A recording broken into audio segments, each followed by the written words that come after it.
Hi everyone, welcome back to my YouTube channel. Thank you so much for clicking on this video. Today we will be doing a June 2022 budget closeout using the Budget by Paycheck by the Budget Mom workbook. So for June, it was quite a wild month for me. I had just a bunch of credit card debt that I had built up from moving apartments, and I needed to pull money from my emergency fund to be able to pay that off so I didn't have to pay interest. And then I also went on vacation. I had a couple events to go to, so it's been quite the month here in June, and I'm excited to sort of close it out and get July started, which will be in the next video. But this was my expense tracker for the month. As you see, I use the highlighter method based on my budget categories, which are right here, and I have a highlighter coordinated with each one, and then I highlight it all as we go through. So I've got all of this done here today. This was my expense tracker for the first half of June, almost the same exact amount of transactions actually. If we go back to the last 2 weeks of June, the budget that I had set up, you'll see that things almost went exactly according to plan.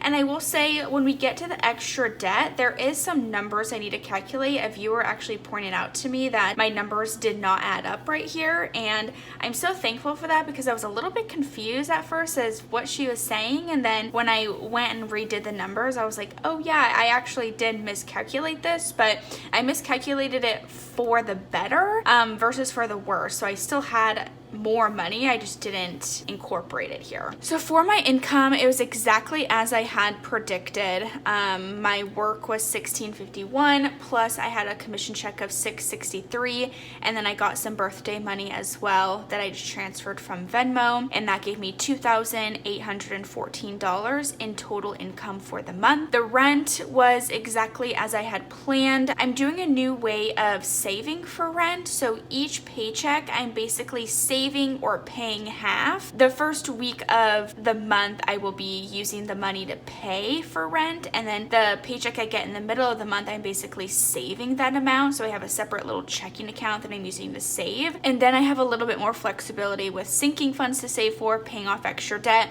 and my entire first paycheck in the month isn't just going towards rent. So that was all good and dandy. The rent number 1 is my new rent for my new apartment, and my rent number 2 is the old one. This is the second to last payment I have to make. So when I set up July, you'll see how I've redone the rent and how it will be my last payment. Yes, to my ex. Spotify, $10. 24-hour gym was correct, $33. Xfinity new, this is the Xfinity in my new apartment, is $49.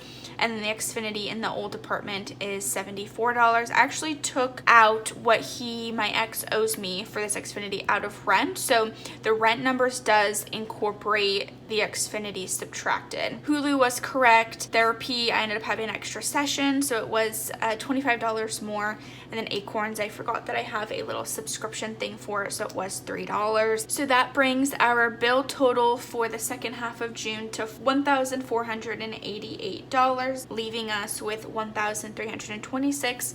That's subtracting the bill totals from the income total. And so bringing it down to the variable expenses, I'm completely cashless here. Groceries, I actually did really good staying on budget. I went over by $6, but I'm super proud of myself for staying on that. Eating out, same thing, came in at $55. For the gas in car, I did fill up about $30-ish worth of gas, but for some reason the transaction is not showing up on any of my accounts, and it's been almost a week since I've done that. I'm pretty sure I used my debit card, which normally everything shows up right away, but it hasn't showed up there. It hasn't showed up on any of my credit cards, so maybe I got free gas. I don't really think that I did, but I'm just really confused of where that money went. So technically, if you look at my expense tracker, it was $0 for gas, so that's just what I'm gonna go with. Fun and entertainment, I was over by about $26, so $101 was the total amount. Travel and vacation, $32.34. This was just a little extra that I forgot I needed to pay off. And then miscellaneous was a little bit under, which was perfect, so about $48, bringing my total to $292.24, which was actually under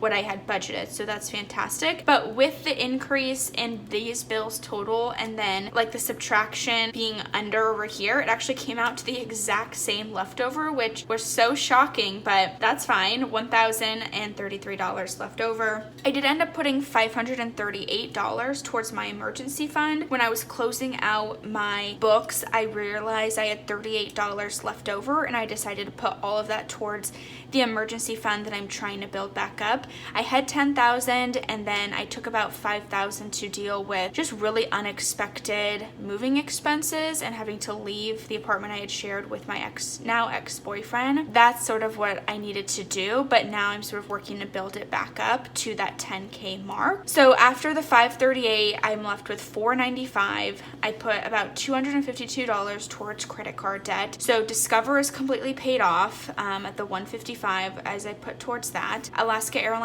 credit card, I put $97 towards, and that left us was $253. And then when I came down here for car insurance, I didn't end up making it to the bank on time where I could take out just $51. So I used the ATM and I took out $60. Theoretically, I should be left with $183. However, my bank account is at zero before I get paid for the next month. So what I think is what happened is when I was on vacation, because the vacation spanned across 2 different paychecks, and I was putting everything on my Alaska Airlines card and I just made a mass payment, I think what happened is when I did use my debit card, I wasn't really calculating in my head that that was a part of the vacation. And so I ended up, when I paid off like the Alaska card, you know, after my vacation, I think it pulled almost like too much money that I didn't account for while I was in like Hawaii and then when I came back from Hawaii. So I think that's what happened, and it really actually does make sense if you were in my shoes and you knew my expenses and how I spend money. So I'm not concerned at all about the missing kind of $183. It's all been paid off and it's all calculated in here somewhere. And now my account truly is at zero. So I know that going into the next month, everything should be exactly as we expected it to be. And I kind of just caught myself back up, just kind of these random numbers that have been popping around through my budget. So if that makes sense, good. If it doesn't, don't worry, I'm not worried, and we're just gonna keep moving on. So that's closing out the June, the second 2 weeks of June budget, which is honestly not too bad if you think about it. I was able to put more towards my savings than I had anticipated, so that's always a really nice feeling as well. So moving on to the debt payment plan, you guys know I don't use this yet, and I might use it in the future when my student loans come back due, but at this point in time, I'm not worrying about it. Where did my money go? So my starting balance for this month was zero. My earned income, so everything from work, what I earned from my full-time job was $3,965. And then my other income was like birthday money, so the $500. And then the savings that I used, so I had pulled money from my emergency fund and my sinking funds. So that total was $7,575, which gave us a total monthly inflow of $12,040. This took me a long time to build up. Don't think that I just have this readily at my disposal. The money that I was saving for things like my MacBook or Christmas or the 4th of July, like money that I had specifically assigned for a sinking fund, I pulled money out of that to be able to pay off a lot of this credit card debt. It sucks, but at the same time, I would much rather pull money that is not making any solid interest, positive interest in those sinking funds, because I was doing it in cash. They're just sitting in envelopes. And I would much rather pull that money than pay, 25% interest on these credit cards. So it just made sense in my mind to pull money from the sinking funds to then pay off this debt and stuff from my emergency fund as well. The biggest, I guess, culprits for the month in terms of where I spent money, 50% went towards debt, which was to be expected. Almost $6,100 went towards debt. For rent and utilities, this was 28%. And you're more than welcome to pause the video here and really look at all of my numbers more in depth. We're not going to spend too much time on this. 28% did go towards rent and utilities, paying my current rent at my current new place, and then a month's rent at my old place that I shared with my ex. I did offer to pay him 2 months just to make the transition a little bit easier. And then travel and vacation, I did save this money in terms of sinking funds. So 10% of that, my total monthly inflow went towards vacation, and savings used does incorporate this $1,000 as well. So everything else had a pretty low percentage. I was only able to save 5% towards savings. That would actually be, I think, the fourth highest that I saved or spent money on, and then the rest was just pretty small increments. For the categories here, if it's pink, it means I was over budget. If it was green, it means I was under budget. So for the monthly debt payoff here, so my total monthly inflow, like we've already noted, $12,040. My monthly debt payoff was $6,089. 50% of my total inflow of cash. 94% of this almost $6,100 went towards the Alaska Airlines card. I paid off a little over $4,700, and then the Discover card was 6% of that total, which was $342. As of the recording of this video, this Discover card is completely paid off. The Alaska Airlines card has a little bit left on there. I think there's like $200, which I'll incorporate into my July setup video, and then that one will be completely paid off, and we should be zero on everything but my student loans in terms of the debt that I owe. For savings, I was able to save $598. Basically, the birthday money I got, I put into my emergency fund. Yes, I would have much rather spent it on myself or buying myself something, but honestly, I don't need a single thing, and putting it towards my emergency fund is much more responsible than spending it on, you know, worthless stuff that I probably won't even use. For the emergency fund, I did put $538, which was 90% of the total amount that I put.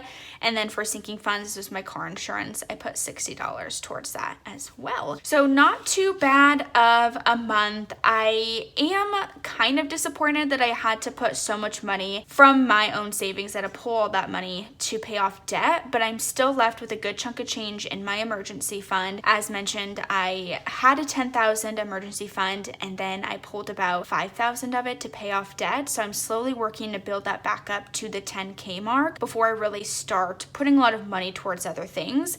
$5K is good, but at the same time, when I look back at this past month of having to move, I spent $5K like it was no big deal. And so for emergencies, I want to make sure that I have the money to pay off what I need to pay off, so that I'm not in that situation where I don't have the financial resources to move again if I needed to, or take an emergency trip to see family. Who knows what it is, but I want to be set up for success. So I hope you enjoyed the closeout of June. I don't use these 2 pages in the workbook, but if you do, more power to you. I really appreciate you watching. Please give this video a big thumbs up if you enjoyed it. Leave me a comment below on how your June ended up.